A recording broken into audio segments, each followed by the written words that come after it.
Labdien, labvakar un esiet sveicināti komunālā kvartāla 3. DIY video. Un šodien mēs jums pastāstīsim par to, kā izveidot paštaisītas filmēšanas lampas, jeb sākumā vienu lampu, no depo sapirktiem izejmateriāliem.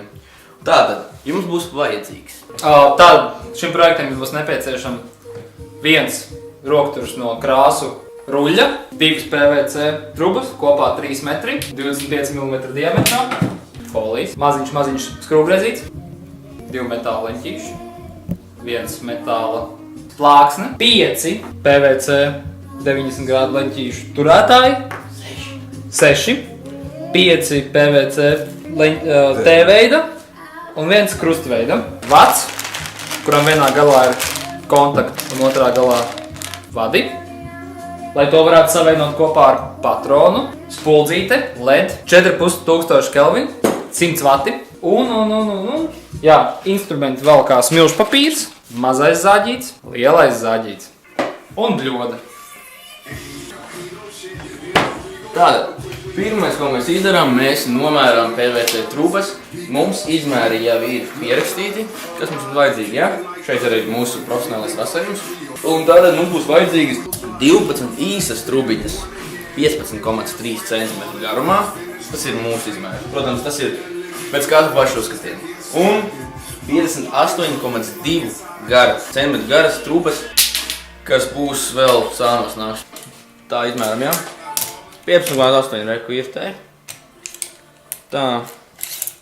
Jā, te ir tāds. Un nākamais. Šitē, ja. Šim te mēs lietosim lielo zāģīti. Sākam griezt. Šeit mums būs vajadzīgs vislielākais zāģīts. Un tā kā mums truba maksāja 5 eiro, kas jau liela nauda priekš studenti, tāpēc mēs, lai kaut ko nesabojāt, paņemsim mazoko nāzīti. Es atvainojos zāģīti. Un sagriezīsim atkal šo daļu. Ok, tas ir viens.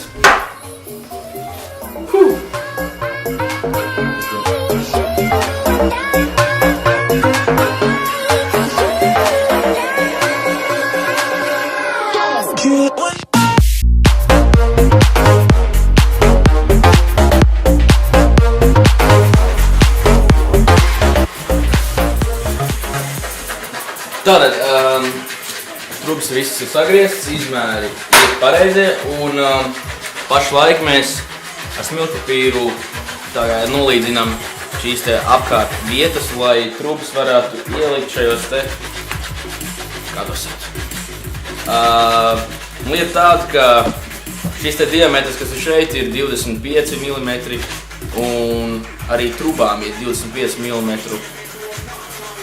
diametrs. Taču, ko mēs nezinājām, ir tas, ka caurumos šeit ir 23 mm diametrs.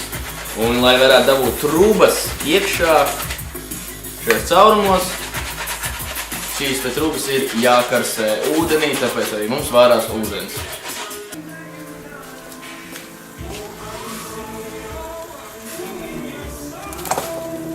Tātad, ir ūdens uzvarījies, trubas jau kādu laiku ir pastāvējušas, ir gatavas, tā teikt, ielaist sevī garās trubas.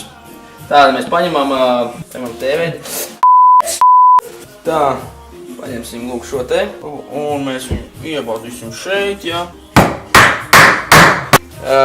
Tāds pats stāsts ir arī ar otru. Voilà!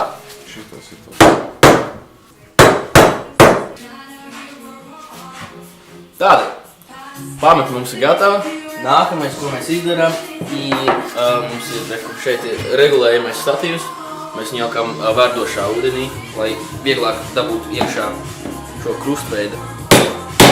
Jā, mēs redzam, mēs esam pielikuši 2 90 grādu leņķīšus, PVC trubu, savienojumus. Un tagad mēs varēsim turpināt darbu un pielikt 58,4 cm garu trubiņu PVC, lai mēs varētu pielikt to pamatnei klāt. Tātad redzēt, lūk, šādi, ja, notiek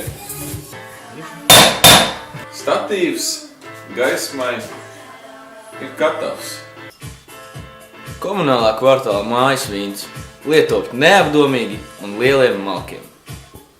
Tagad jums parādīšu, kā mēs patronē caurumu. Izvirpsim bļodā. Bļodu jūs redzat šeit. Vienkārši tiek iezīmēts patronas rādījus. Un jums ir jūsu caurums. Un jūs liekat patronu caurumā. Tad ļoti svarīgi lieta, kas ir jāizdara. Trešais vats, kas ir palicis pāri, ir jāizolē. Tāpēc paņemiet gabaliņu jūs labākā skoču. Notiniet. Tātad šajā brīdī mēs ņemam foliju, paņemam kaut kādu nelielu gabaliņu, noplēšam un uzmanīgi ar dubulto skoču pielīmējam viņu klāt pie sienām, lai viņš stāvētu, kas veido arī atspīdumu. Folijas ir piestiprināts, un mēs jau esam paspējuši piestiprināt pašu bļodu, pašu lampu pie šādiem te metāla pamatnēm, ja tās var nosaukt, un kuras arī ir pievienotas šeit arī pie mūsu statīva.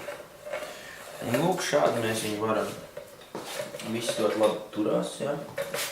Kā redzat, mēs viņu varam uzvilkt augstāk. Tad te mēs varam, te mēs varam viņu noturēt. Vienīgais pašam mums būs jāizdomā par to, ko darīt šeit, vai nu izurbt caurumiņus un kur ielikt skrūvītes, ko mēs noteikti arī vēlāk izdarīsim, vai arī kādā citā veidā saturēt. Piemēram, varbūt jūs mājās ir tāds palielāks knaģis, tad jūs varat mēģināt šeit ielikt, un tad jums viss labi turās. Ja? Un, es nezinu, vai operators redz? Redz. Mēs varam, piemēram, noslēgt ISO līdz 100 un paskatīties, kas notiek tad. Tas arī ir viss.